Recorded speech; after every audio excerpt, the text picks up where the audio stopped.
Jennifer Shire's fingers hovered over a keyboard as the fluorescent light above her desk flickered for the third time that evening. The gentle hum of her computer seemed amplified in the emptiness of the 47th floor, where rows of vacant cubicles stretched into shadows. At 9:45 p.m., she was the only soul remaining in Maxwell Marketing's sprawling office space. The deadline for the Peterson account loomed over her like a guillotine. 3 years at the firm had taught her that missing deadlines meant more than just disappointed clients. It meant watching others climb the corporate ladder while she remained stuck in middle management. The memory of this morning's meeting still stung. Thomas Bennett, her supervisor, making that subtle dig about her work-life balance in front of the entire team. Thunder rumbled outside, and raindrops began pelting the floor-to-ceiling windows. Jennifer glanced at her reflection in the darkened glass. Her usually pristine blonde hair had come loose from its bun, and dark circles shadowed her green eyes. Behind her reflection, the city lights flickered like distant stars, making her feel somehow more isolated than ever. She reached for her coffee mug, only to find it empty. The break room was 30 yards away, past the copy room where the motion sensor lights had been malfunctioning all week.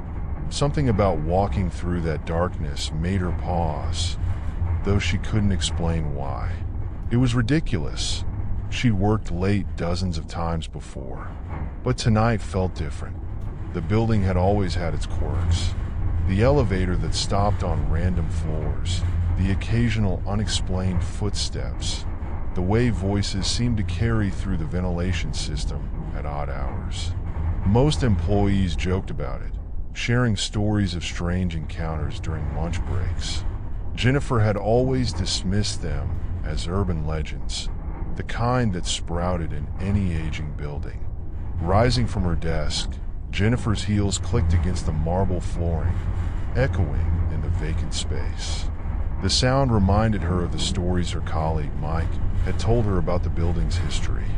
Built in the 1930s, it had survived fires and attempted bombing in the 70s and numerous renovations. But it was the story about the disappearances in 1989 that always made her skin crawl.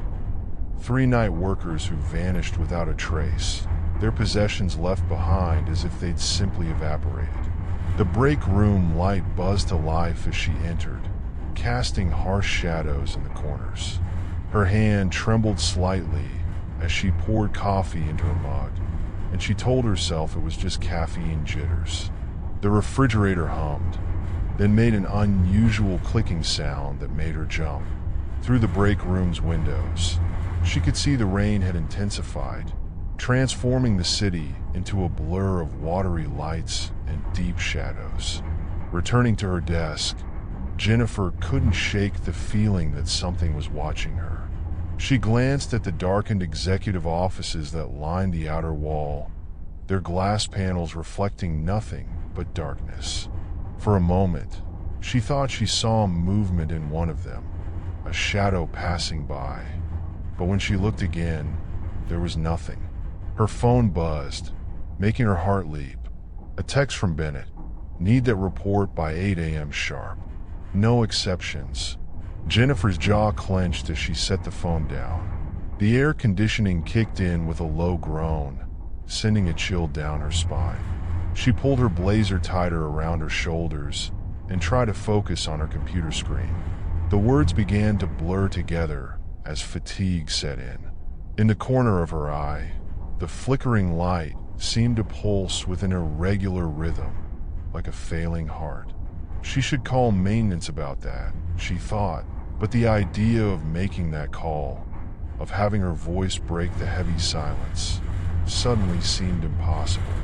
The night stretched ahead of her, long and dark, full of empty hours she would have to fill with nothing but work and the growing certainty that something wasn't quite right. Not tonight, not in this place she thought she knew so well. The first whisper came from somewhere behind the water cooler, a soft, sibilant sound that might have been words. Jennifer's head snapped up from her monitor, her fingers freezing mid-keystroke. For a moment, she held perfectly still, listening. The whisper came again, clearer this time, like someone exhaling a name. "Must be the ventilation," she muttered, but her voice sounded thin and unconvincing in the empty office. The clock on her computer showed 10:23 p.m. when the lights began their dance. Not just the usual fluorescent flicker, but a slow, methodical dimming that started at the far end of the office and crept toward her desk like an advancing tide. Jennifer watched, her heart hammering against her ribs, as each section of lights faded and brightened in sequence. The pattern moved closer, closer, until it reached the light directly above her head. Then everything went still. The sudden normalcy felt worse somehow, more threatening than the strange light show had been. Jennifer's hands shook as she saved her work, the clicking of her mouse unnaturally loud in the silence. A drop of sweat rolled down her neck despite the chill in the air. From somewhere in the maze of cubicles came the sound of a chair rolling across the floor. The sound was deliberate, measured, as if someone were slowly pushing themselves away from a desk. Jennifer rose halfway from her chair, peering over the cubicle walls. "Hello," she called out. "Is someone there?" The rolling stopped. The ventilation system chose that moment to kick in, but instead of its usual mechanical hum, it produced a sound disturbingly like laughter. A dry, rattling chuckle that seemed to come from everywhere and nowhere at once. Jennifer's coffee mug began to vibrate on her desk, inching toward the edge as if pushed by invisible fingers. She snatched the mug before it could fall, but the coffee inside was ice cold. Hadn't she just made it fresh? The liquid swirled in the mug, forming patterns that seemed almost deliberate, like letters trying to form words. The phone on her desk rang, its sharp trill making her jump. The caller ID showed only static, random numbers flickering and changing as she watched. Her hand hovered over the receiver, trembling. On the third ring, she answered, "Hello." At first, there was only static, then a voice emerged, distant, distorted, speaking in what sounded like backwards words. Under it all was a rhythm, like a heartbeat, growing louder with each pulse. Jennifer slammed the phone down, but the heartbeat continued, now seeming to come from inside the walls themselves. A document started printing from the network printer in the copy room. Jennifer could hear the paper feeding through, sheet after sheet. She hadn't sent anything to print. Nobody had. The sound echoed through the empty office, each page a whispered promise of something wrong. The temperature dropped suddenly, dramatically. Jennifer could see her breath misting in the air as she hugged herself, watching frost patterns form on her computer screen. They spread like skeletal fingers, forming intricate designs that seemed to contain faces, twisted, screaming faces that disappeared when she blinked. The elevator dinged. Jennifer's head whipped toward the sound. The floor indicator above the elevator showed it moving. 45, 46, 47, but when the doors slid open, the cab was empty, or almost empty. In the back corner, something dark and formless shifted, like a shadow detaching itself from the wall. The doors remained open, waiting. A child's laughter echoed from the executive conference room, followed by the sound of running feet. The motion sensor lights in the hallway began triggering one by one, as if tracking something moving toward her, something that wasn't there when she looked. Jennifer's computer screen flickered to life, though she hadn't touched it. Words began appearing in her document, one after another, typed by invisible hands. "We've been waiting for you, Jennifer. So long alone. Stay with us." The words continued appearing faster and faster, filling the screen, while behind her, the sound of footsteps grew closer. The air grew thick with the smell of old paper and something else, something metallic and wrong. Her desk phone began to ring again, and again, and again, each ring slightly different, as if multiple phones were calling from multiple places at once. The lights above her desk began to pulse in rhythm with her racing heart, and in their strobing glare, she saw something move in the reflection of her window, a dark figure, standing directly behind her chair. But when she spun around, there was nothing there except the lingering sensation of cold fingers brushing against her shoulder. Jennifer's legs trembled as she rose from her chair, her phone's flashlight beam cutting through the darkness like a desperate lifeline. The printing sounds from the copy room had stopped, leaving behind an expectant silence that seemed to watch her every move. She had to know, had to see what it printed. The corridor to the copy room stretched before her like a throat. Her heels clicked against the floor, each step echoing back at her a fraction of a second too late, as if something were mimicking her movements. The motion sensor lights refused to activate, leaving her trapped between the beam of her phone and the pressing darkness ahead. Halfway down the hall, she heard it, the soft scratch of nails against drywall, moving parallel to her within the walls. It matched her pace, stopping when she stopped, moving when she moved. A bead of cold sweat rolled down her spine as she forced herself forward. The copy room door stood ajar, a sliver of darkness beckoning her inside. The air grew thicker as she approached, carrying the musty scent of wet cardboard and something else, something organic and wrong. Her hand shook as she pushed the door wider, its hinges releasing a long, agonized creak. Papers lay scattered across the floor around the printer, but in the flashlight's beam, the pages appeared blank. Jennifer knelt to examine them closer, her fingers brushing against the cool surface. As she touched the paper, ink began to bleed through like dark veins, forming words that seemed to write themselves.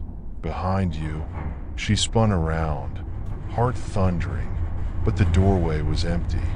Yet something shifted in her peripheral vision, a darkness deeper than the surrounding shadows, moving with purpose. The temperature plummeted, and her breath came out in frozen clouds as she backed away from the door. A metallic taste filled her mouth as she heard footsteps in the hallway, slow, deliberate steps that seemed to fall in time with her racing pulse. The sound grew closer, but the beam of her flashlight revealed nothing. The footsteps circled the copy room, drawing nearer, while another set began overhead, as if something were pacing the ceiling. Jennifer retreated toward the far wall, her back pressing against the cold surface. The printer suddenly whirred to life again, its display panel flashing with impossible symbols. Through its mechanical sounds, she heard something else, a wet, sliding noise coming from the air vent above her head. Her flashlight beam caught movement in the reflective surface of the printer's screen, a figure standing in the corner she'd just vacated. But when she turned to look, there was only empty space. The footsteps had stopped, replaced by a low, rhythmic breathing that seemed to come from everywhere at once. The scattered papers began to move, sliding across the floor as if caught in an unfelt wind, arranging themselves into a perfect circle around her. Each sheet now bore a single word, and together they formed a message that made her blood run cold.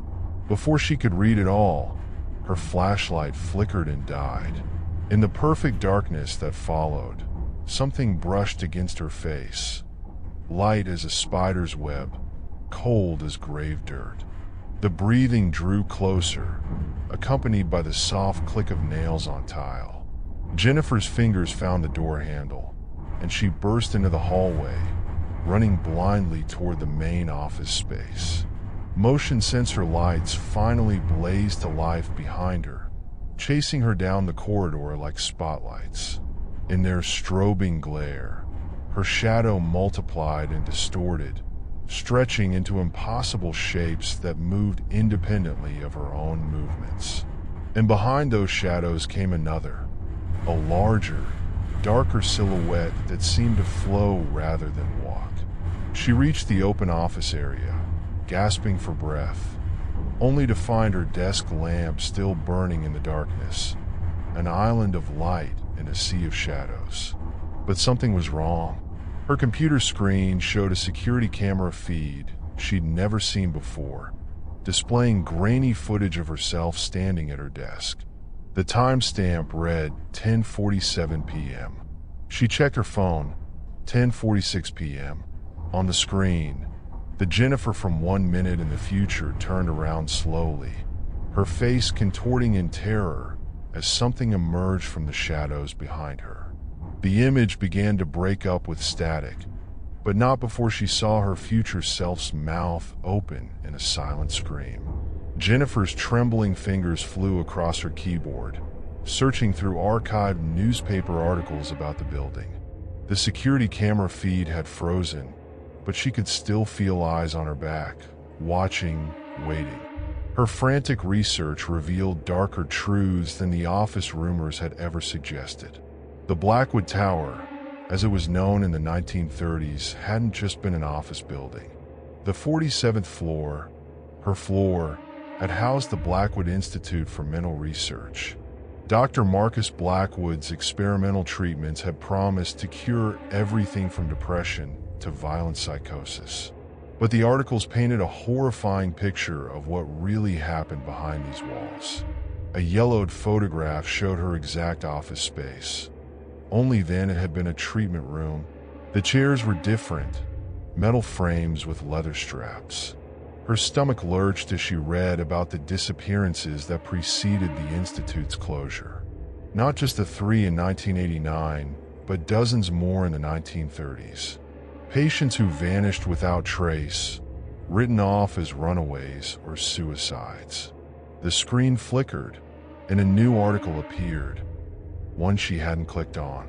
The text rearranged itself before her eyes, forming new words. They never left. Behind her, a metal scraping sound echoed through the office, like a chair being dragged across floor tiles. Her search revealed more. Dr. Blackwood's final days, his descent into obsession.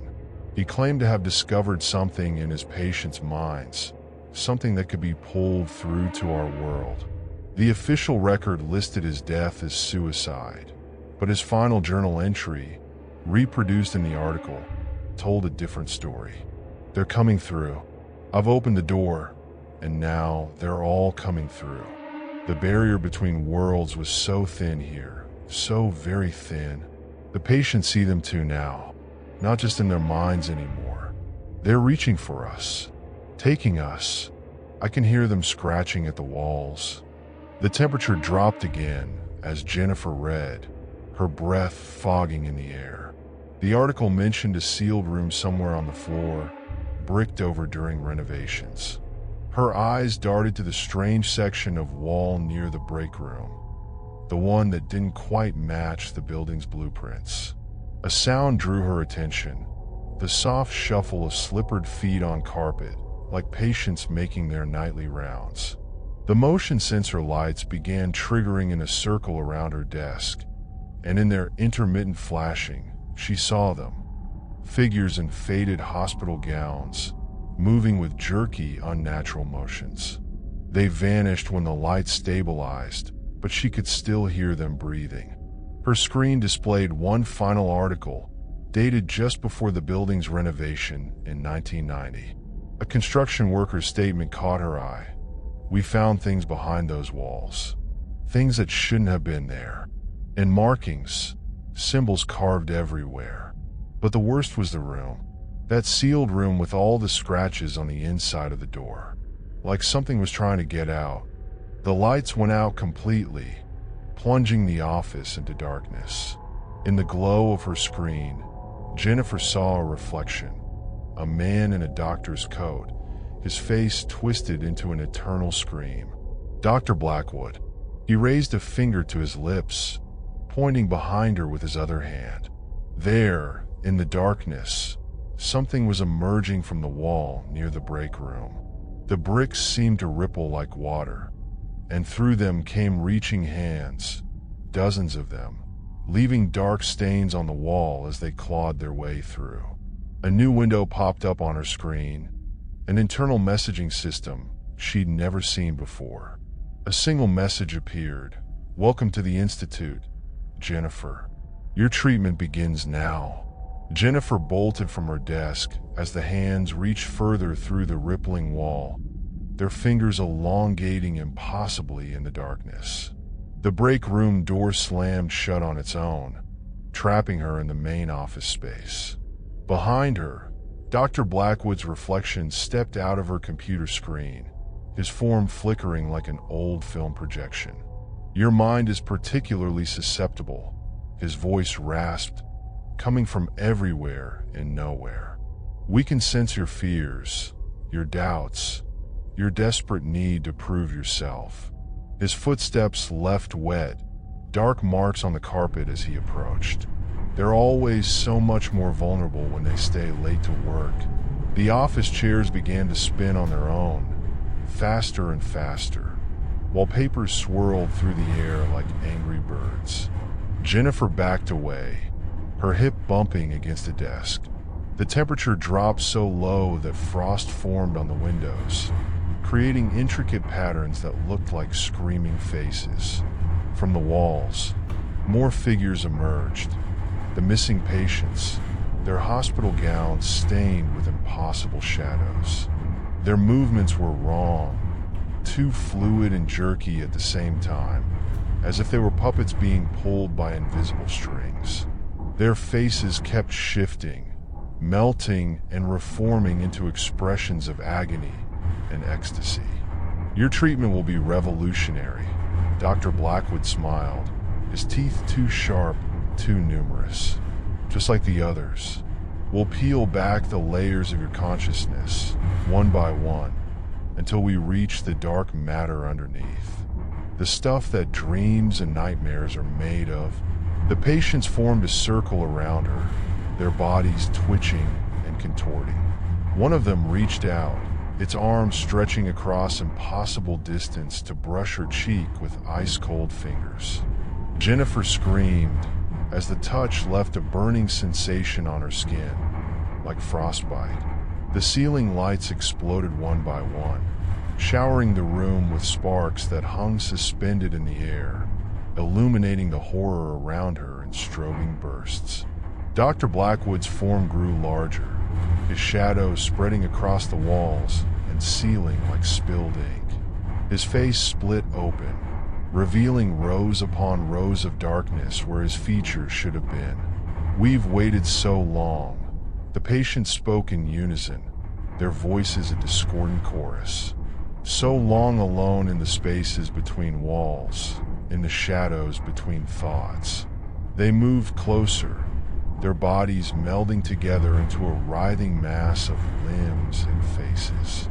Jennifer's back hit the windows, the cold glass fogging around her touch. 47 floors below, the city lights flickered like distant stars, unreachable. Dr. Blackwood loomed over her, his form now a towering monstrosity of shadow and memory, while the patient thing reached for her with dozens of hands.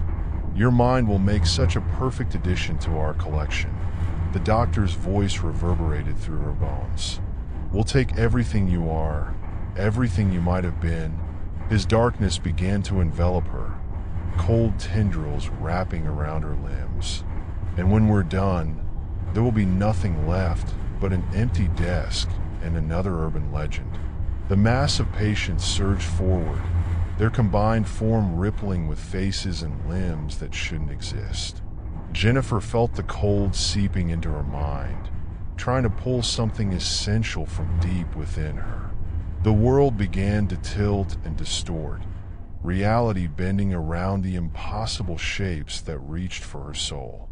Through the chaos, she glimpsed her reflection in the window, but it wasn't her anymore.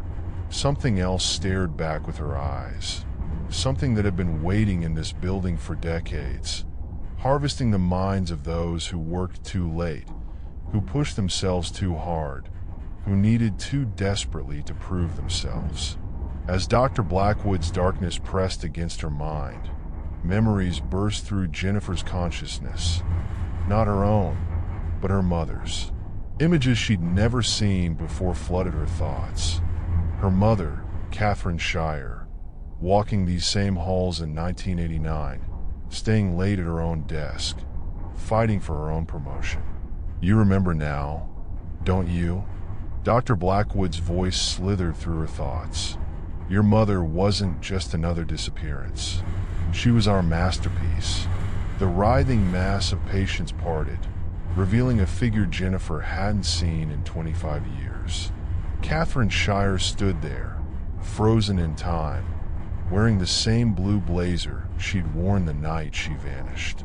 Her face flickered between youth and age, between flesh and shadow. Mom? Jennifer's voice cracked. She came to us just like you, the doctor continued, his darkness pulsing with glee. Ambitious, driven, so perfectly susceptible to the spaces between reality. Catherine's form shimmered, revealing the truth of her fate, her essence trapped between dimensions, feeding the entity that Dr. Blackwood had become. The walls rippled again, showing glimpses of other times, other victims. Jennifer saw herself as a child, visiting this building with her father after her mother's disappearance, feeling the wrongness even then. She remembered the nightmares that had plagued her youth, dreams of corridors that stretched forever, of voices calling from behind walls. It wasn't coincidence that brought you to this job, Dr. Blackwood's voice echoed. We called you, through your mother's memories, through your own fractured dreams. We've been shaping your path since you were a child. The truth hit Jennifer like a physical blow. Every career choice, every late night at work, every desperate attempt to prove herself, all of it had been orchestrated. The entity had been grooming her, drawing her closer, using her own ambitions against her just as it had used her mother's. Catherine's form reached out, her fingers brushing Jennifer's cheek with familiar tenderness.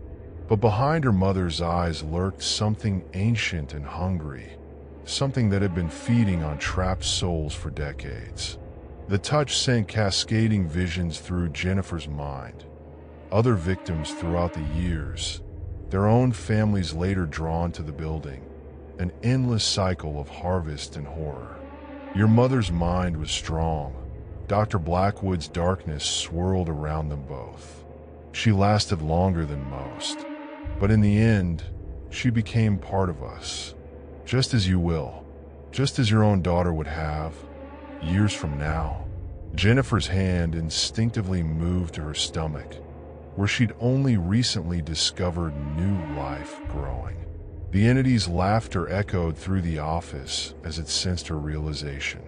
3 generations of women it had planned to take, a perfect trinity of souls to fuel its endless hunger. The mass of patients began to sing, a hymn of madness that made the air itself vibrate. In their twisted chorus, Jennifer heard snippets of conversations from decades past. Final words, desperate pleas, last phone calls never completed. Among them, she recognized her mother's voice, calling her name with a mixture of love and warning.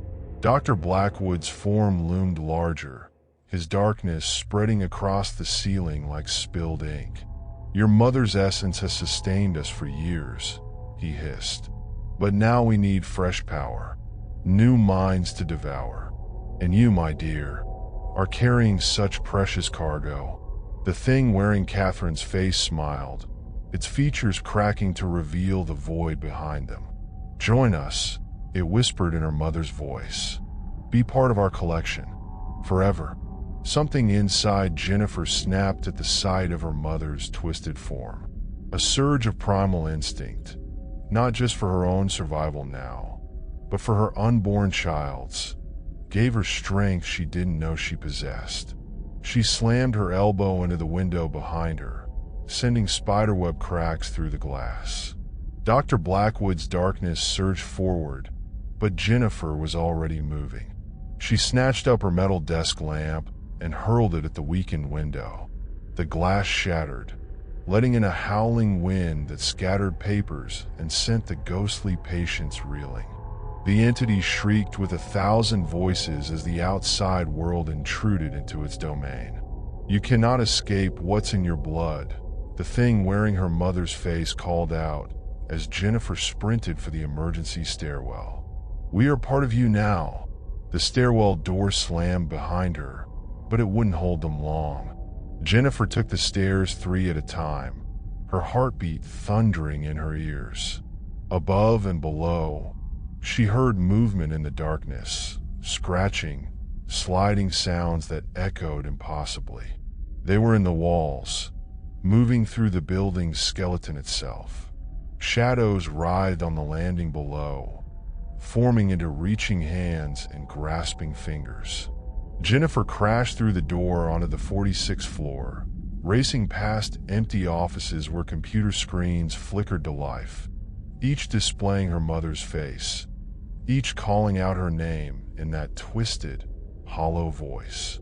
The elevator dinged as she passed, its doors opening to reveal a churning void of shadows and faces. Dr. Blackwood's laughter echoed through the ventilation system as darkness began seeping from every air vent, every crack in the walls. The building itself was coming alive around her, trying to trap her within its corrupted spaces.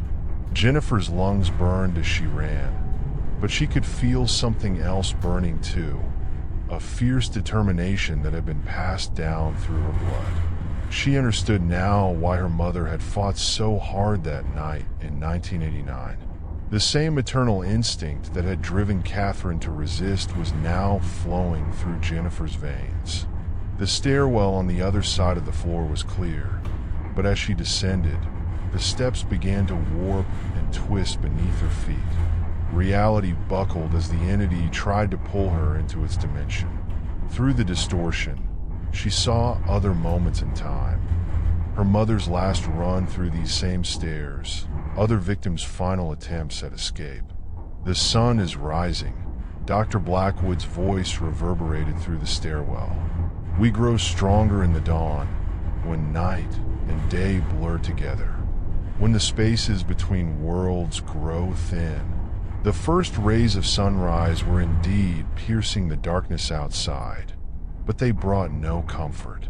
The light seemed to bend around the building, creating impossible shadows that reached for her with growing strength. Jennifer could feel the entity's power swelling, feeding off the threshold between night and day. She burst into the lobby, but the exit doors seemed to stretch away from her, growing more distant with each step. Behind her, the darkness was condensing into a solid wave of horror, her mother's distorted face forming and reforming within it. The entity had become a tide of nightmares, threatening to drown her in its madness. Jennifer reached for the doors, her fingers brushing the handle as the darkness closed in. In that moment, she felt her mother's presence, not the twisted thing the entity had become, but the real Catherine Shire, reaching out one last time to protect her daughter. The doors before her began to glow with an inner light, and Jennifer made her choice. The entity's scream of rage shook the building's foundation as Jennifer's hand closed around the handle. But what happened next would be debated by early morning witnesses for years to come.